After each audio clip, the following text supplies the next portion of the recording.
मई के सुसरे सकल सुख जबे जहां मनुमान, तह तब रहे सुखे निसिये जब लगी विपत्ति बिहान। महाराज ने ऐसा कहा, जब तक ये विपत्ति चल रही है इतने ये मायके में अपने जनक के यहाँ रह सकती है या ससुराल में भी रह सकती है, जहाँ इनकी इच्छा करे वहां रह सकती है। पितु संदेश सुनी कृपा निधाना, सिय दीने सिख कोटि विधाना। ए सीते, तुमने भी सुमंत जी के मुख से पिताजी का संदेश सुना होगा। मैं तुमसे एक बार फिर कहूंगा कि तुम सुमंत जी के साथ अयोध्या को लौट जाओ। तुम्हारे लौट जाने से माता, पिता और गुरुओं सबकी चिंता थोड़ी कम हो जाएगी। सुनी पति वचन कहती वे देई, सुने प्राण पति परम स्नेही। हे तात, आप मेरे ससुर के समान मेरा हित करने वाले हैं। मैं आपसे प्रार्थना करती हूँ, कृपया उसका वो करना व्यवहार। प्रभु करुणा में परम विवेकी, तनु तजी रहती छाहत की मिछे की। हे तात, जहाँ मेरे स्वामी रहेंगे मैं उनके साथ जाऊंगी। स्वामी के बिना मेरा जीवन बिल्कुल व्यर्थ है। मैं स्वामी के बिना एक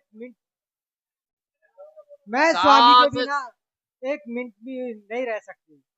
सास ससुर सन मोरी हुती, विनय कर भी परिपाय। मोर सोच जनी करिए कछु, मैं बन सुखी सुभाय।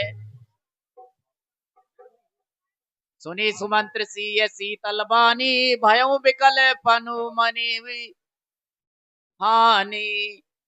नैन सूझ नहीं सुनई न काना, कही न सकई कछु अति अकुलाना।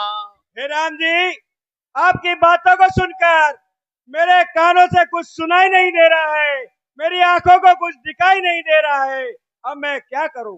बेटी ने जाई राम रजाई, कठिन कर्म गति कछु न बसाई। राम जी की आज्ञा अब मुझसे मेटी नहीं जा सकती है, क्योंकि मुझे ये अयोध्या जाने के लिए कह सकते हैं, पर विधाता ये कठिन समस्या है कि मैं क्या करूं। राम लखन सिए पद सिरुनाई, फिरे बनिक जिमि मूर गवाई। हे राम जी, मैंने को अनेकों प्रकार से आपसे विनती की है, लेकिन एक बार और कर लेता हूँ कि वन देखा जाता है नहीं वन का यह श्रृंगार। वापिस चलिए अवध को, रथ सन्मुख है तैयार।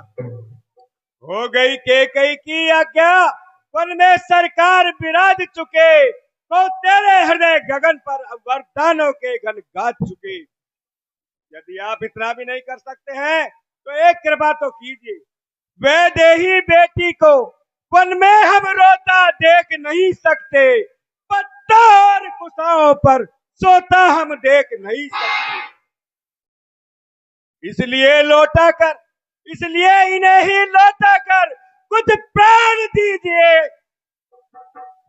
महाराज को।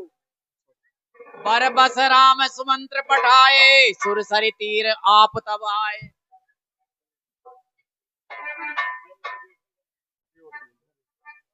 पर बस राम सुमंत्र पठाए, सुर सरि तीर आप तब आए। अब आप हम पर एक और कृपा कीजिए।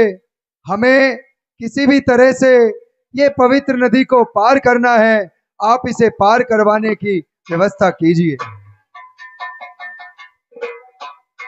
मंत्री हवरदुल्ला, प्रभु राम को ये नदी सामने दिखाई दे रही है, ये पार करनी है। आप